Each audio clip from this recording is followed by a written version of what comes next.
Hi po mga best, I'm Eric Michael Reyes from the Best Modern Townhouse, Manila. Nandito po tayo sa Sampaloc, Manila. Napakalapit ng Espanya. Pwedeng-pwede kang sumakay dyan ng public transportation like jeepney, papuntang UST. Napakalapit lang, ilang minuto lang. Tara, house tour po natin tong 50 square meters. Total floor area niya po ay 100 square meters.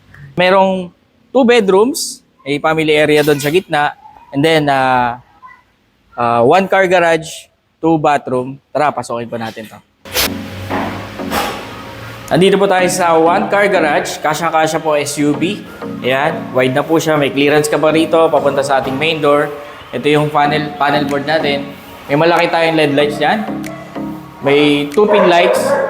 And may ilaw pa po tayo dyan. May window po dyan. Pagpasok po sa ating main door, ay digital na rin po. Smart lock. Dito po sa atin, living area. Ayan. Medyo spacious na rin po siya.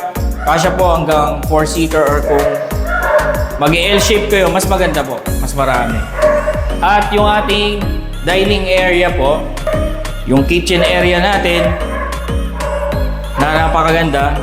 May aesthetic design na rin po siya. Sa taas naman po may mga malalaking pin lights. And pati doon sa living area natin. May 4 pin lights po dyan. Dito po yung ref natin. Ayan. Dito naman po, pasok tayo sa ating patio o air well ventilation, laundry area. Ayan.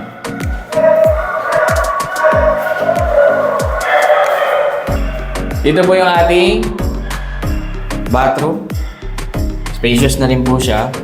Then, kaya naman po tayo sa ating second floor.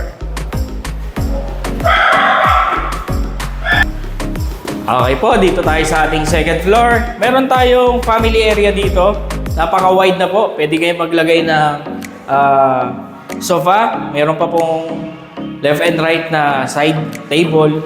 Ayan. O kaya, malaking cabinet dito para sa mga gamit nyo po. Okay? Tara, dito naman tayo sa first bedroom natin. Ayan. Meron po siyang cabinet. At may abang na rin po para sa ating aircon. May window tayo dyan. Yun yung air well ventilation natin. Ayan. Pwede po siya dito kahit double. Kaya po. Tara po, dito naman tayo sa ating second bedroom. So, bago tayo pumunta sa ating second bedroom, meron po siyang bathroom dito, common toilet and bathroom. May abang na po siyang saksakan doon para sa ating heater. Ayan. So yun, ito po yung ating second bedroom. Napaka-spacious naman po. Kasya po dito kahit ito, pag ito naka-open, kahit queen size kaya po. Ito yung ating malaking cabinet. Ayan, may space ka pa po dito. Ayan po yung ating bintana. Wide na rin po siya para sa ating ventilation. O kung gusto niyo naman po, lagyan ng split type aircon dito.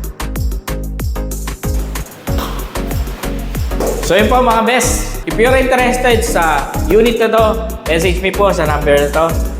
Maraming salamat po. God bless.